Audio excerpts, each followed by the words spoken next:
divestiture.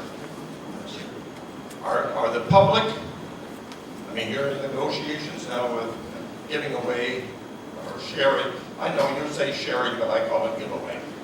When you're trying to get into a situation with divestiture, with the Awasakni, the MCA. Question, please. You are, it goes 50-50. Now the question here that basically is this: are you going to have, the public going to have a say in this, or are you and council going to be able to make a decision and that's it, and we don't have any recourse? Thank you for the question, sir. We'll let Mr. Kilger respond.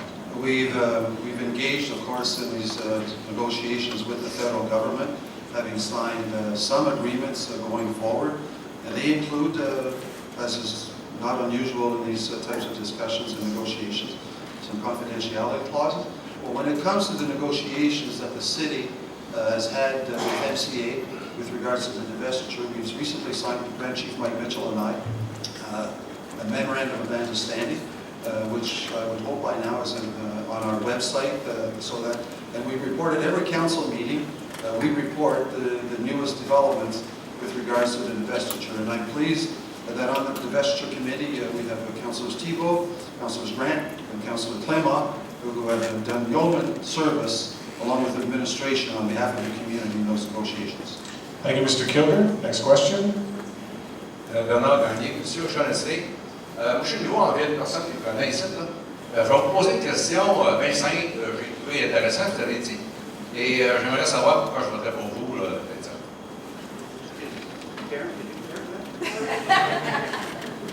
Are you going to speak French?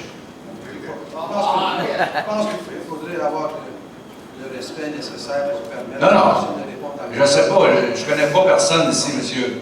So I will repeat my question, okay? No, He got the translation. you don't have to repeat your question. Okay. I have your questions. Why should you vote me for mayor? First of all, is the city of Cornwall, the council of the city of Cornwall needs to be fixed. There is no, the time that I was there was no accountability. There was no transparency. There was really nothing that I could say I was proud of participating in. The city of Cornwall in the past 4 years have done nothing on their waterfront. Instead, they talk about building condos in the parking lot. The city of Cornwall needs a vision, but that vision has to be developed by a new council. And with that new council, I will assure you, they will not be my decisions. They will be the decisions of the council as a whole after they consult with the public. That's time, Mr. Shaughnessy. Next question. Hi, I'm Marcia Shevich, and I was just wondering, Bob Kilger, how do you plan on keeping the youth in Cornwall and keeping them engaged with the city when they aren't themselves sure about what is happening that they can be involved in and the jobs that are available for them when they're done university or college? Well, thank you very much for the question. We have made what I referred to earlier as strategic investments, either with the St. Lawrence River Institute, Environmental Studies, sizable investment with St. Lawrence College, and we continue to strongly support the initiative of the university project. In collaboration with our youth, Councillor Maurice Dupel chairs a youth advisory committee which has given us tremendous insights into the interests, the needs, the dreams of our youth, and I commend Mr. Dupel for his work in that area. And as a council, I can tell you to a person, there has been a strong sentiment, dedication to doing as much as we can, 10 seconds. and the most possible, to encourage the development of our youth and the retention of our youth. Thank you, Mr. Kilger. Next question. Mr. O'Shaughnessy, Yes.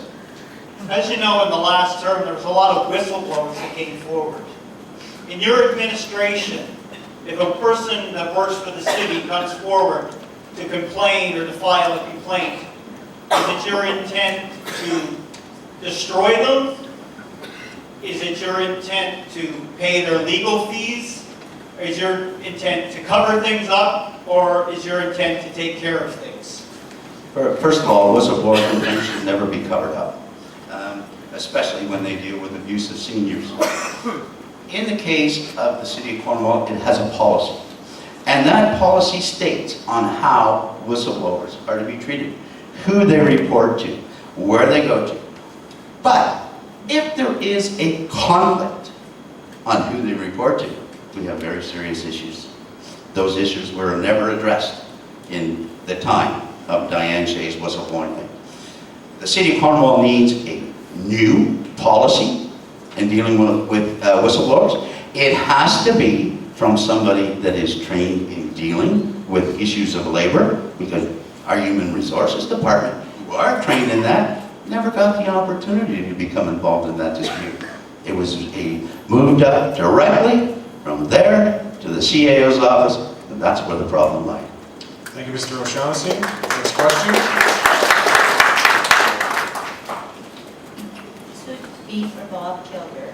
It would be really an issue of public trust where councillors, the governing of councillors would be concerned.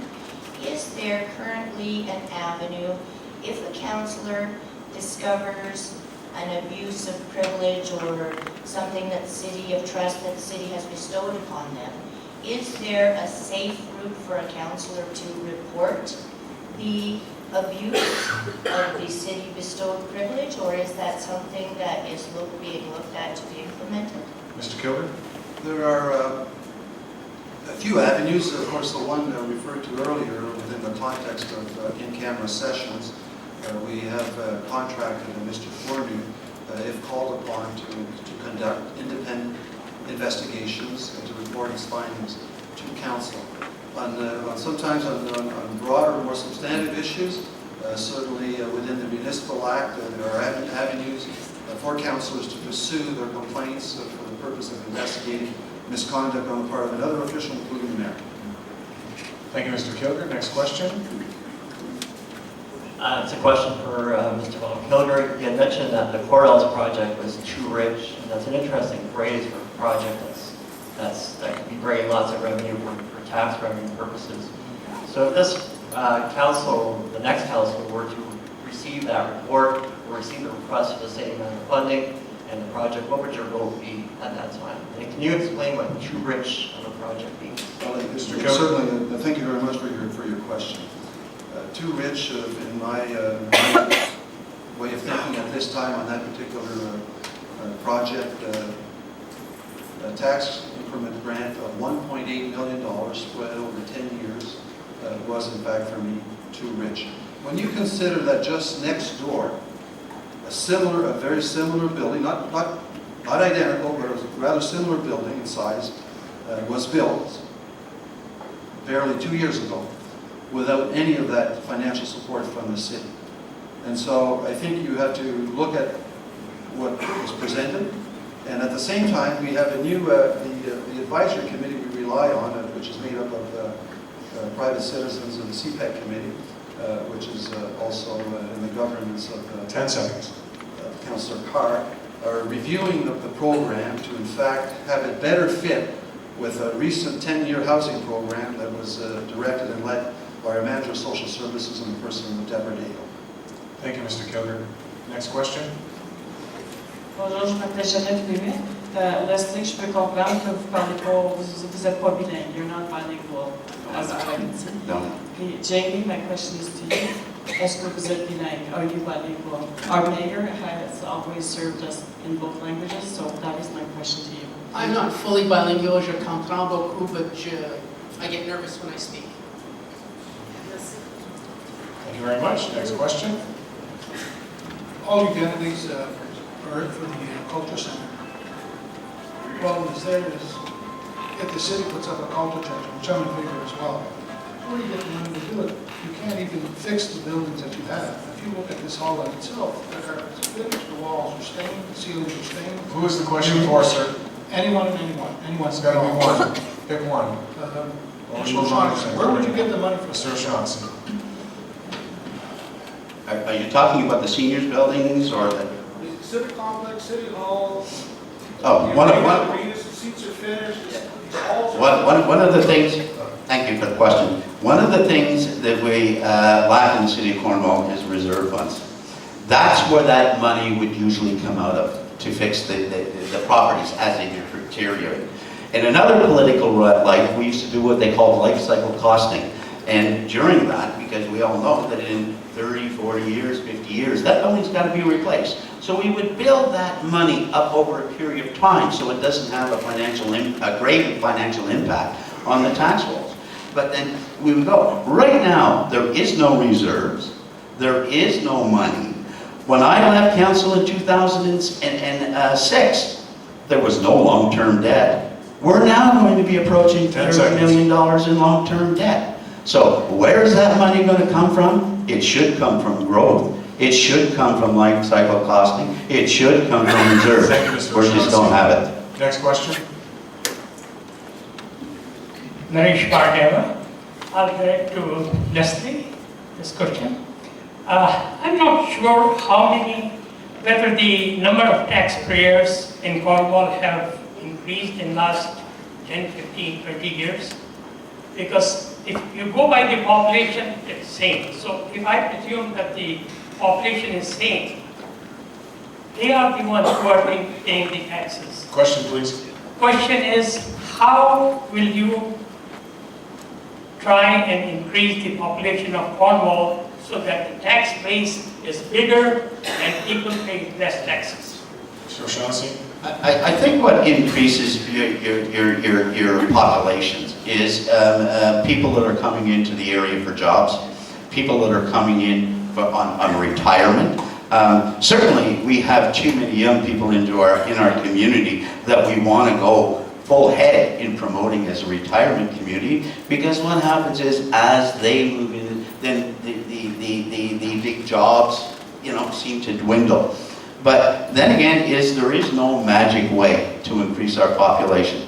But I think the first thing that we have to do is bring our community together on a common goal. People like to live where the community gets along. And I haven't seen that in the past 4 years. Thank you, Mr. O'Shaughnessy. Next question. This is for the mayor. I'm Roger Belangi. You talked a few minutes ago with real estate and all this.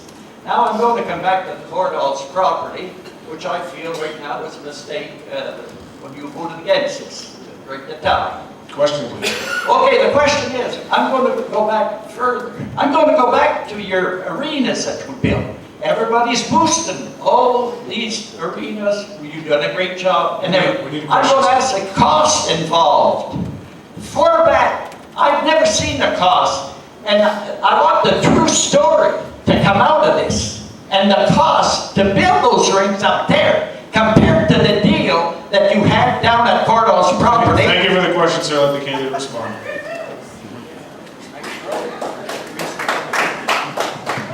Resell, thank you for your question.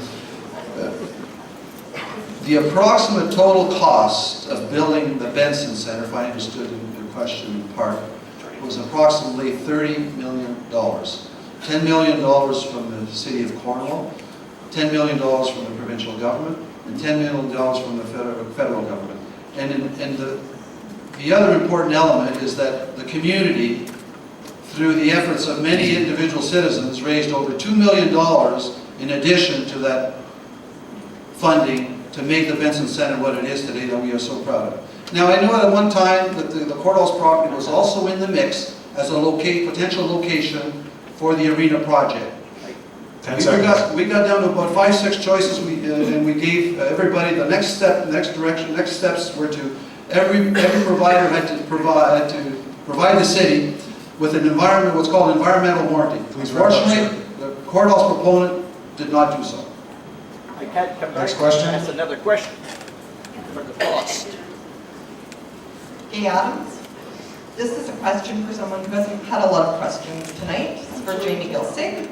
I asked a question maybe a week and a half ago, didn't get an answer regarding the 2 libraries. I'm just wondering, because I'm not sure why you didn't answer, but I'm just wondering if that is going to be your answer Question, please. method if you were mayor, because no answer is not acceptable, and it's not reflective of our community in accepting that. So I was just curious how you would handle any questions if you were in the wrong or made a mistake. Mr. Gilcig? I've answered that question earlier tonight. You get asked a lot of questions, as Mayor Kilger can share, when you're in office. You can't always answer every question on a dime on the moment. There's a time sometimes to answer questions, sometimes you do more research. But also, when someone's coming up to you with an agenda and being nasty, you handle it as best you can. Mr. Gilcig, next question. Look in the mirror, Jamie. Mr. Benson, go ahead. My name is Jerry Benson. I'm a very proud Cornwallite. I've been here all my life, and my family. And but there's something that troubles me, and it stems from the fact that when the Communities in Bloom did their surveys, they rated Cornwall one of the last 52 cities. We need a candidate and a question, Mr. Benson.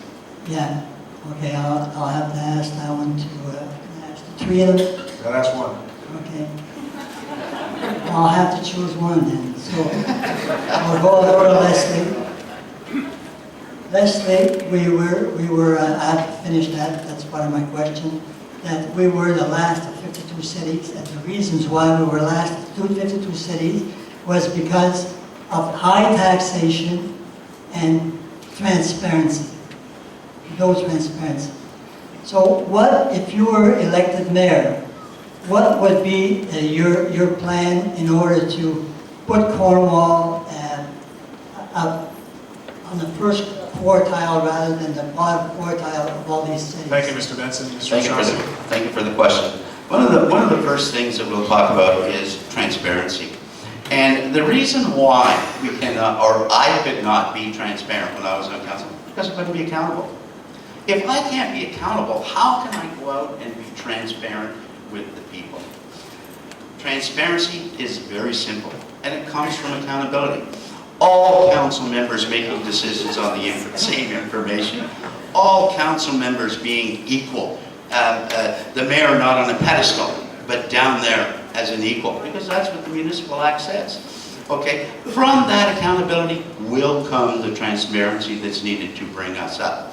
As far as taxation, then again, like, you know, we're going to face some real challenges in that, but then again, I think we can do zero, and maybe not. It's not a fact of us coming down, maybe it's a fact of staying where we are and letting people catch up. Thank you, Mr. O'Shaughnessy.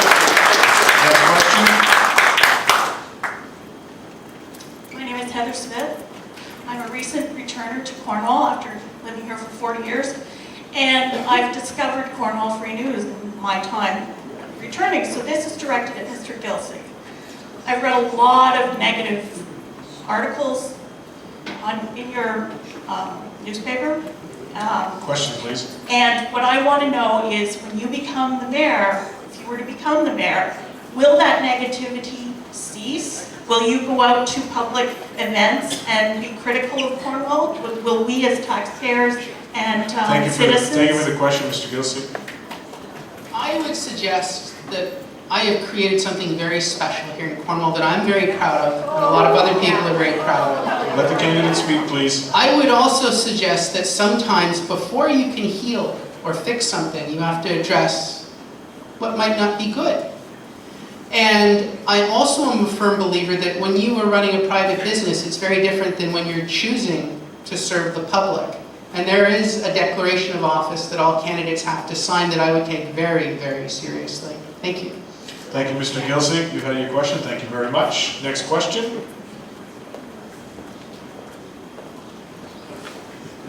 Thank you. I was sitting there, and a few things. I was shaking my head when accountability for each camera meeting. No laws have been broken. However, Mr. Mayor, I do have to ask you this question, and you know where I'm coming from. Courthouse, you said it was too rich at 1.8 million. And I'm not singling nobody out, and I'm not supporting no one. You're all going to have to earn your own like I gotta do. Question, please. Okay, the question is, we not give 1.6 million to 2nd in Sydney, to 2nd Street West, to the Cotton Mill project, yet you won't go 200,000 more for the $22 million Thank you very at much, Cordell? Mr. Sampson. We'll let Mr. Kilger respond.